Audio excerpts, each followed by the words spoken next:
নমস্কার, এই যে আমি সঞ্চিতা মাঝি মাইন্ডস্কোপ চ্যানেলে আপনাদের সকলকে স্বাগত। আমি এখন চলে এসেছি জামালপুর থানার অন্তর্গত বিপত্তারিণী মন্দিরে। আর এই যে দেখতে পাচ্ছেন দুপাশে মেলা বসেছে, আর বৃষ্টি হওয়ার জন্য জল দাঁড়িয়ে আছে। আর এই যে দেখতে পাচ্ছেন এটা হলো মেন রোড, আর মেন রোডের দুপাশেও মেলা বসেছিল। এই যে বৃষ্টি হওয়ার জন্য জল দাঁড়িয়ে আছে। আর এই যে সামনে যে দেখতে পাচ্ছেন এটা আটচালার মতন করা আছে, এখানে এসে মানুষজন দাঁড়ায় বসে তার জন্য। চলুন আপনাদের ভিতরে গিয়ে দেখায়। আর মন্দিরের ভিতরেও মেলা বসেছিল, এই যে মন্দিরের ভিতরে। আর এই আটচালাতেও অনেকজন বসে আছে।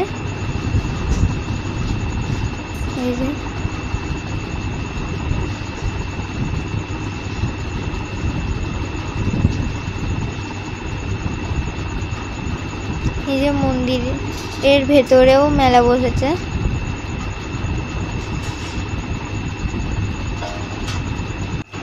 আর আমরা গেছিলাম বিকাল 5টার সময়। মেঘ করেছিল বলে অন্ধকার লাগছে চারিদিকটা। এই যে মন্দির ভেতরটা ফুল দিয়ে সাজানো ছিল। আর মন্দিরের পাশে যে ঘরটা দেখছেন ওটাও ঠাকুর মন্দির, ওই যে ওইটা।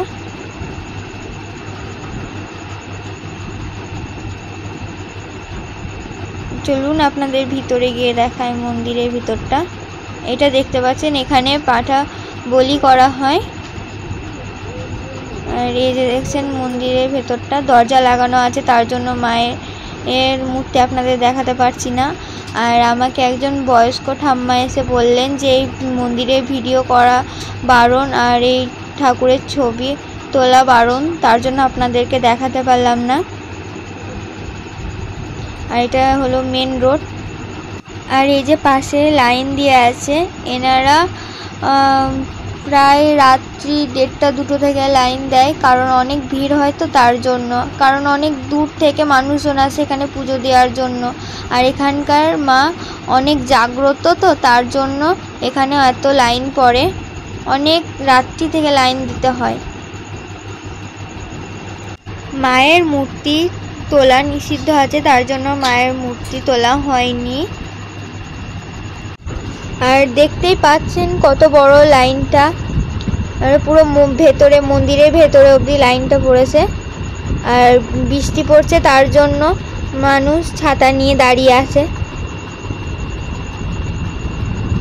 অনেকজনে বৃষ্টিতে ভিজে ভিজেই দাঁড়িয়ে আছে।